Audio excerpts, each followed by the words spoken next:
Okay, the fundamental theorem of algebra, complex zeros. So here's what the fundamental theorem of algebra says, and we've looked at parts of this before. It says that the degree is the same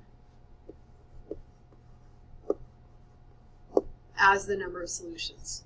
Now, you're not necessarily going to see those solutions on the graph, because those solutions, if I look at my first equation, well, actually, let's look at example 2. I have a 5th degree. That means there's going to be 5 solutions. But there could be multiplicity. So if a solution appears more than once, then that counts as 2. Let's say x equals 2. And it also includes complex zeros. So all of the zeros will add up to 5 for a 5th degree equation, but some of them are going to be complex, some of them might have multiplicity. So that's the fundamental theorem of algebra. Okay, so determine if the given zeros is the factor of the polynomial. We're just going to do some synthetic division. And they gave me a 0, so I don't have to change the sign. Now let's just go through our synthetic division procedure.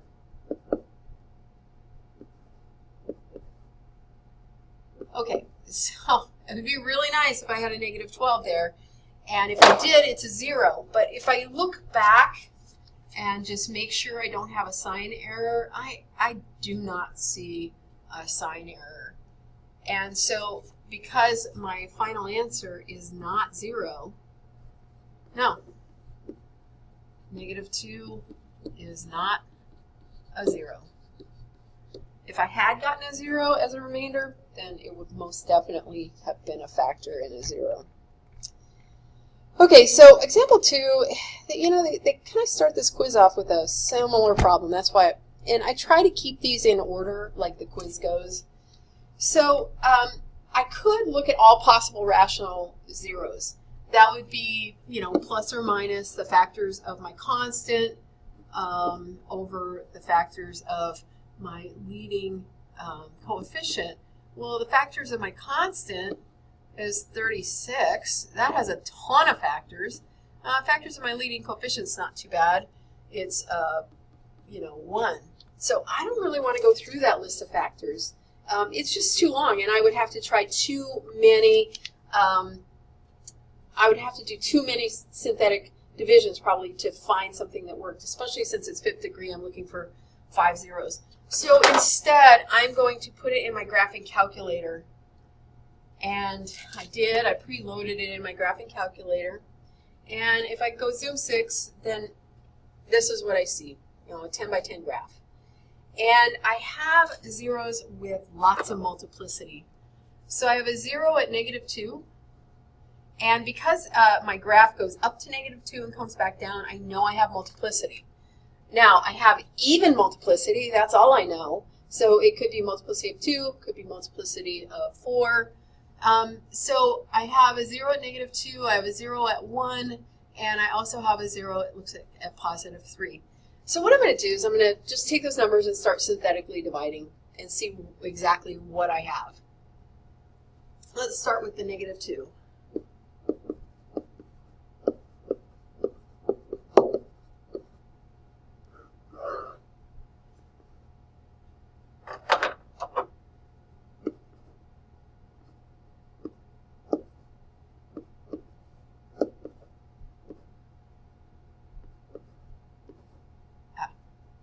Is a 23, that doesn't give me a 0, that gives me a 21.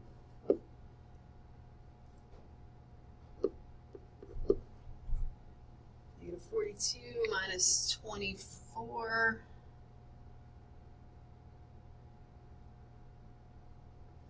Looks like it's an 18. Negative 2, a negative 18. And negative 2 times negative 18 definitely gives me a 36. Okay. So, and it looked like I had multiplicity at negative 2, so I'm going to try that negative 2 again. That doesn't really look like a number. And I'm going to try that negative 2, just working down on my remainder, my 4th degree remainder I have there.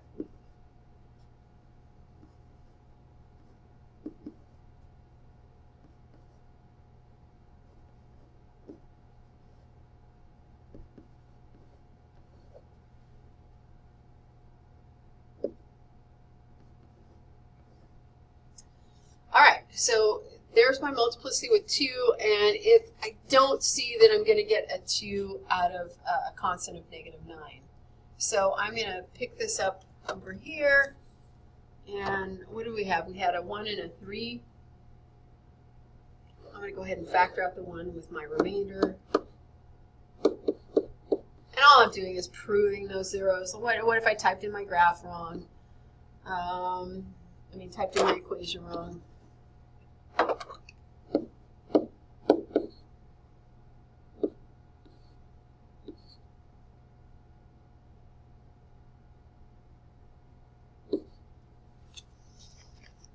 All right, that's not working. 15, -9.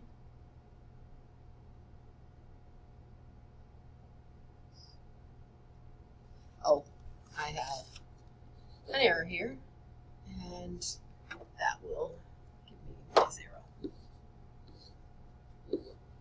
Okay, now I've got it down to a quadratic. I can just simply factor this. X squared minus 6x plus 9. That definitely gives me x plus 3 squared. All right, so I have zeros at -2 with a multiplicity of 2, 1 with a multiplicity of 1,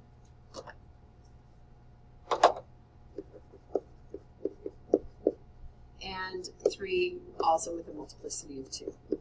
Now, on some of the problems, they ask you to enter it with the number and the multiplicity. Other problems that are asking you to put in, if it's got a multiplicity, to put in the number more than once. So depending on the question, I would answer it either this way or -2, -2, 1, 3, 3. That was my way of doing 2 problems in one. Okay, I'm going to stop this video and I'll see you on the next one.